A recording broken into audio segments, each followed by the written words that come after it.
it comes down to the cast, and with Jonathan Majors, who I think took over the Hall H stage, in the 3 minutes he was up there.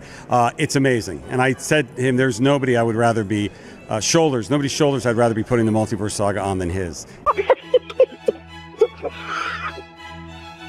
It was amazing to work on a film with 3 lady heroes, a badass lady villain, and many, many lady department heads. Female producer, female director. It was pretty great.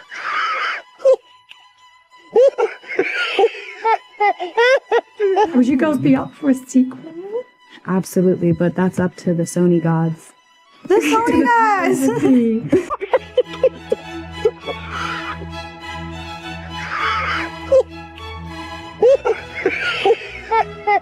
Nerdrotic.com. Greetings, you over 980,000 awakening wonders and the 40% who haven't subscribed yet. It was the great Albert Einstein who once said, and I'm going to paraphrase here, insanity is doing the same thing over and over and over and over and over again and expecting different results. Marvel Studios is taking stock of their strategy following the poor performance of the Marvels.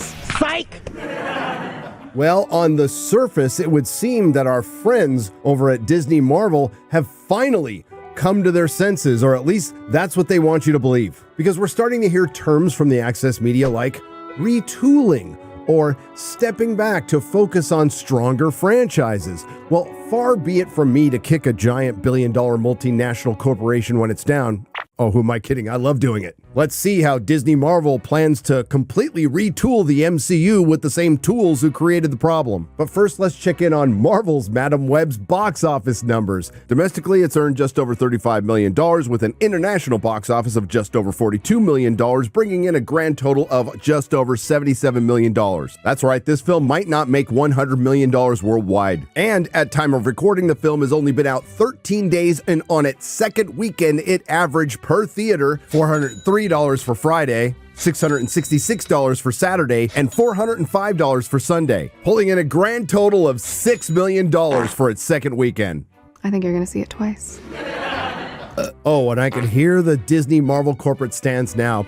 Madam Web is a Sony picture. It doesn't have anything to do with Marvel. I mean, aside from Madam Web, all the Spider-Women, Ben Parker, Mary Parker, and Ezekiel being Marvel characters in the Marvel Studios banner before the film, sure. And as I pointed out in my Madam Web review, both Dakota Johnson and Sydney Sweeney thought it was a Marvel Studios production. I forgive you. The fact of the matter is most normies can't tell the difference, and quite frankly, the people who watch this stuff a lot can't tell the difference, like yours truly. Tell me, is the Marvels better than Madam Web? No. The lines have been blurred and the brand damage has been done. Still, it's no secret Disney Marvel hates Sony Marvel Productions outside of Spider-Man, for precisely this reason. From The Hollywood Reporter inside Sony's Madam Web collapse, forget about a new franchise. The fact that they thought they could get a new franchise tells you how stupid people in Hollywood are. The flop is wiping out an entire plan for a new movie series as the studio becomes the latest superhero studio in need of a pivot. How exactly do all of these monolithic corporations that require 6 meetings just to have a meeting, who all have their cinematic universe release dates planned out for years and coordinated to boost quarterly earnings, pivot? Don't know. The trailer buzz was worrisome, advanced ticket sales anemic. Then last week, the critic reviews for Madam Web were posted, and they stung deepest of all. Sony's Spider-Man spinoff received the lowest average Rotten Tomatoes score, 13%, and it's still there at time of recording, of any major superhero film in nearly a decade. Just a reminder, not that you need it, but I'm going to do it anyway because it's fun. It was just over 4 months ago, the Marvels dropped and became the MCU's biggest flop in its history. Then Disney Plus and Hulu walked the trail of tears with Echo, which had, unsurprisingly, abysmal ratings despite being on 2 streaming services and being released all at once. I have a question. If a show drops on 2 streaming services yet nobody watches it, does it make a sound?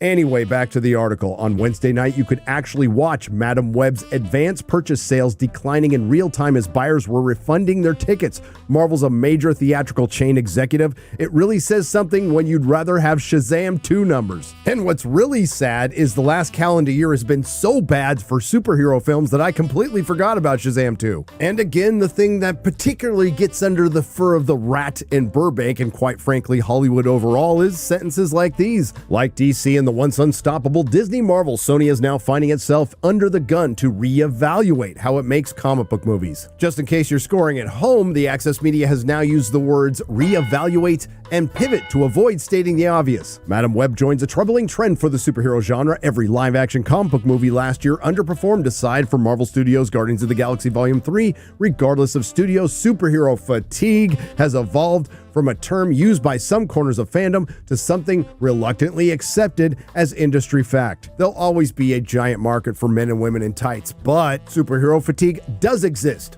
within Hollywood. Unfortunately for Tinseltown, within its shrinking customer base, there's Hollywood fatigue. Is this the portion of the article where they blame the fans? Well, yeah, kinda. According to The Hollywood Reporter, Sony and director S.J. Clarkson took a wise approach with Madam Web. When there are capes and cows on every metropolis corner, doesn't it make sense to avoid the usual tropes and try for a more grounded-feeling superhero thriller with low-key charm, and moreover, make a superhero movie for women and young girls? Sure, except it didn't work. I don't know if women are enough to carry the box office here. Really? One veteran studio source outside of Sony says, indeed, males make up 65% to 70% of the superhero audience in North America. That hasn't changed, and it will not change. In the case of Madam Web, the percentage of female viewers was still only 46%. You heard that right. Madam Web failed because of women.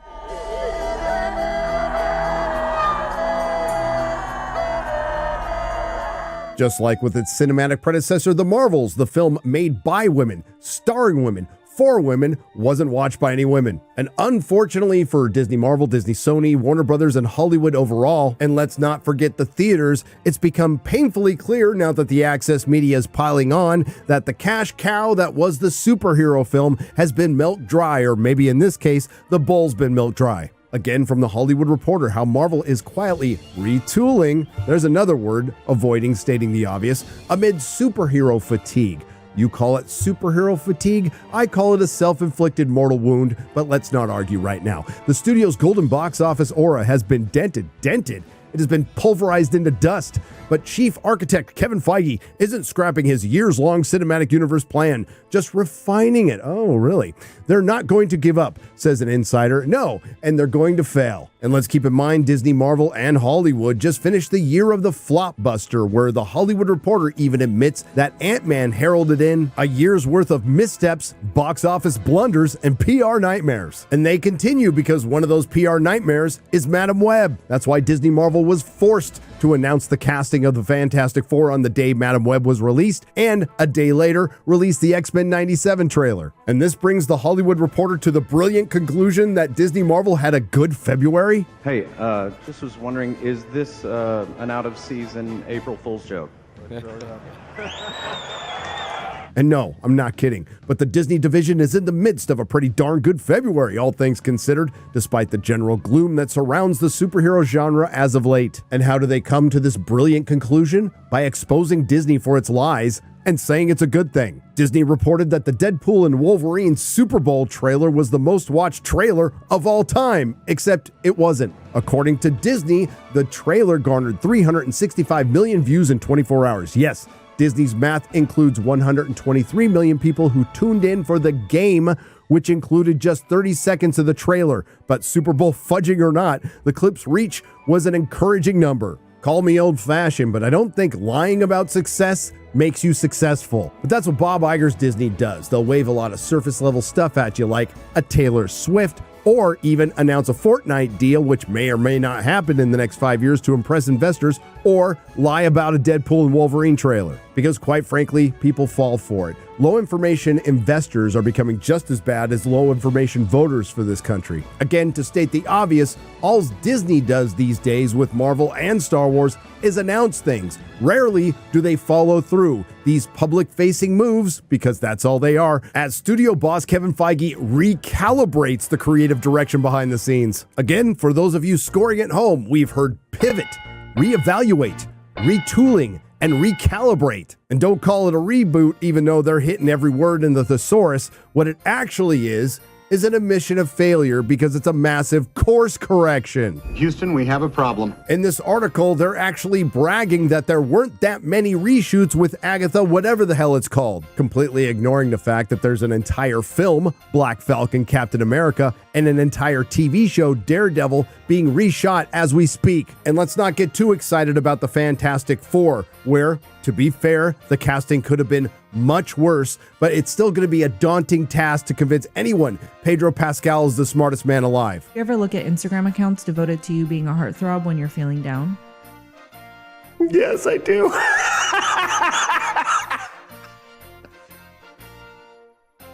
That film is currently on its third rewrite or script polishing from Eric Pearson, famous for Thor Ragnarok and Black Widow, and has the reputation for taking projects over the finish line. In other words, he was hired because he can finish things. Wow. And the Thunderbolts film, which is apparently still happening, has hired Joanna Cola, the showrunner of acclaimed FX series The Bear. She was also the producer on a show called Girl Boss. She also has no real genre experience, which would make her perfect for current year Disney Marvel, and more proof they have no intention of changing. And then The Hollywood Reporter and Disney Marvel say the quiet part out loud about the strikes. The dual writers and actors strike, while costly to Hollywood, ironically gave Marvel some breathing space. Haha, suckers. It was able to reschedule its movies so that only Deadpool and Wolverine will be released in 2024. Only 2 series, Echo and Agatha, are bowing on Disney Plus this year. So instead of making a bunch of shit, they're just spreading it out. Execs are not calling it a reboot. How dare you even suggest it? Not even a soft one, but more of a creative retooling. A retooling by tools, and it's only because they were forced to do so, because guess what?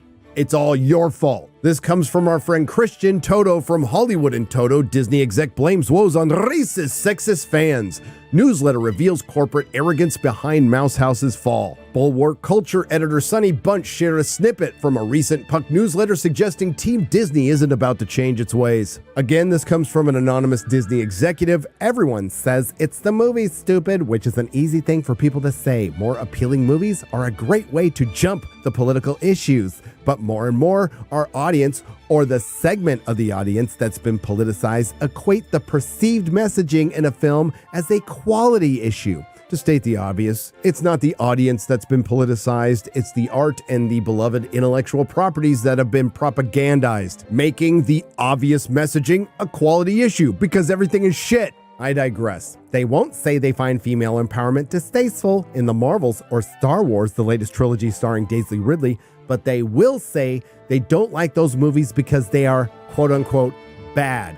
So, quote-unquote make movies better becomes code or a dog whistle for quote-unquote make movies that conform to regressive gender stereotypes or put men front and center in the narrative, which is what you're seeing now and what Bob Iger's pivot is about right now. It's too bad. Everyone would understand Disney Marvel's greatness over the last couple of years if it wasn't for all those bigots. Never mind the fact that the term girl boss is now a pejorative and the MCU is now in the cultural zeitgeist, and Disney's idea of female empowerment has set it back to the 50s. But I think this provides us with another great opportunity to remind everyone who works in the industrial, corporate, Hollywood entertainment complex community and the corporate shill community whose fault this really is. Yours. The fans didn't write the Marvels. The fans didn't greenlight Echo.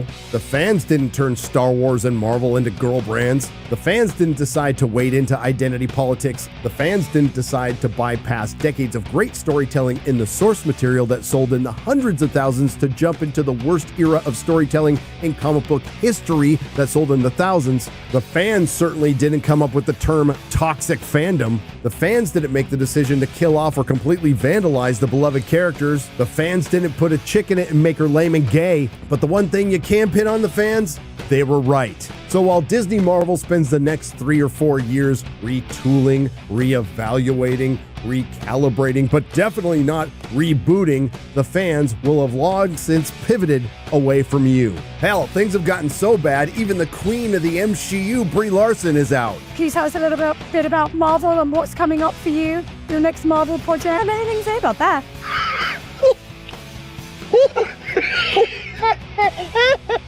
The term "you can't unmake the soup" does not do this problem justice. I think it's more applicable to say you can't uncrap the poop. If you like what you heard, please like, share, and subscribe. If you didn't like what you heard, I thank you for listening this long. I will see you in the next video.